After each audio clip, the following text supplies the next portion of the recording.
Good morning. Uh, today it's a very serious and interesting topic on bails and anticipatory bails. And I've made a small chronology again on the famous and landmark judgments on bail and anticipatory bail. But before I start, I would like to quote the famous judgment of 1977 in Gudikanti Narsimulu versus Public Prosecutor, High Court of Andhra Pradesh, in which bail was given as a rule and jail as an exception. So it was in personal liberty. And that's how the major transformation started. But since I've made a chronology since 1951, so I'm going to start here. Well, uh, the first judgment which comes across on bails is A.K. Gopalan versus State of Madras, 1950. And then comes the 1977 Justice Bhagwati's judgment in Kashmira Singh versus State of Punjab. It was basically on suspension of sentence and bail.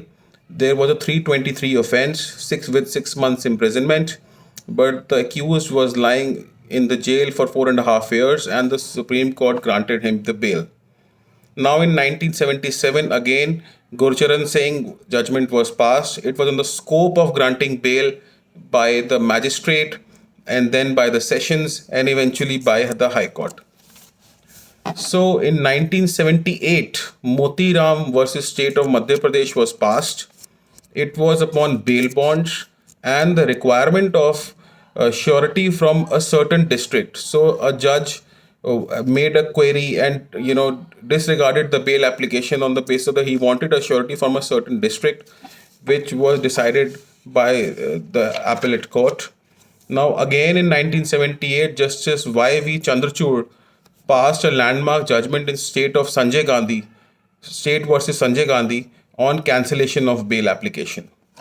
Now, again in 1978, Justice Iyer passed a judgment in Babu Singh versus State of Uttar Pradesh on depriving of personal freedom, on welfare objectives of society, and meaning of judicial discretion while granting a bail order. Now in 1980, Gurbaksh Singh Sibhya versus State of Punjab. This is the most landmark judgment on anticipatory bails. And then in 1980, Niranjan Singh versus Prabhakar Raja Ram Kharote. It was on custody and regular bail. Coming to 1989, State of Maharashtra versus Captain Buddhi Kota Subbarao. This was on successive bail applications. There is a Pappu Yadav judgment also on successive bail applications, which I'll be discussing again. Now in 1992, Aslam Babalal Desai versus State of Maharashtra. This is a landmark judgment on default bail, the timing of charge sheet and the lapse of timing filing of the charge sheet, and on release thereof. Now in 1996, Chandra Swamy versus CBI. This is a landmark case as to how in a non-serious offense like cheating and criminal conspiracy, bail has to be granted. If it is not a murder, if it is not a kidnapping, if it is not a serious case, then how a bail has to be granted. Now in 2001, Puran versus Rambilas judgment was passed. It was again on cancellation of bail and whether a bail is interlocutory in nature, and it was further on bail order must contain reasons. And further, it went on to explain what is the locus standi of a person filing an application for cancellation of bail. Now in 2001, Uday Mohanlal Acharya versus State of Maharashtra was passed. It was on default bail. Again, the 60 to 90 days delay in filing of the charge sheet was discussed, and the right of default bail was discussed. Now in 2001, again, Akhtari B versus State of Madhya Pradesh was passed. It was the delay in trial and bail, and the Supreme Court said if there is a 5 years delay in deciding of an appeal, then bail should be granted. Now in 2002, Ram Govind Upadhyay versus Sudarshan Singh was passed. It was upon placement of accused in society. A heinous crime was done of murder, and further, the accused was tampering with the witness and he was threatening the witnesses. So, therefore, his bail was cancelled. Now, in 2005, this is a very landmark. This is a landmark judgment of state of UP versus Amar Bani Tripathi. This was a CBI matter. It was on threat to witnesses and in an upon appeal against grant of bail, and the connection between section 437 and 439 was made out by the Honorable Supreme Court. Now, 2005, Pappu Yadav's case came up. It was on regular bail, successive bail applications, and if the res judicata. So, 2010, the another landmark judgment on anticipatory bail came, which was on Siddharam Satlin Gappa versus Maitre versus State of Maharashtra.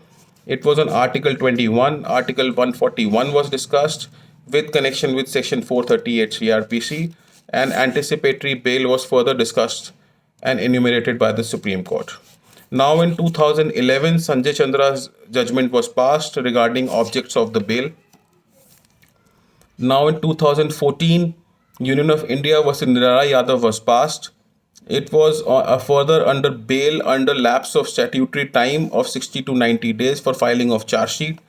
Extension application was moved by the prosecution, and 167(2) CRPC was further discussed. So these were the some relevant judgments which have come across since 1950, and the bail majorly comes under Chapter 33 CRPC, starting from Section 436 to Section 459. Now, the latest judgments which are used in the courts amongst these judgments are Arnesh Kumar, and in National Hurlet case, Mrs. Sonia Gandhi was granted bail, and then in Nirbhaya and Ajmal Kasab, legal aid was given even though there was a public opinion that they have done the crime, but legal aid lawyers moved a bail application which was eventually, of course, rejected. And then Sahara case in chit fund scam, the Supreme Court did not grant the bail. Nirav Modi case, Malia case came up, and lately the most recent is when Farooq Abdullah was put under house arrest when Article 370 was passed to control the and for security reasons in Jammu and Kashmir. So my belief with regard to bail is that barring some individuals who are really, really a big threat to society, there have to be house arrest, there have to be custodial houses. The persons can be kept under supervision, and majorly bail. A person should only be sent to a jail when the court is very, very sure of his crime and he is a serious, serious threat to the society. So that is all. It's a very, very serious subject on bails, and that will be all for me today. And this is a global pandemic, so stay home, stay safe, and don't get threatened by any police official who says that मैं तुम्हें jail भेज दूंगा or something like that. So control your anger, don't get emotional, don't get hyper, and never use any criminal force to reach your goals. That's all about it. Thank you so much. Bye bye.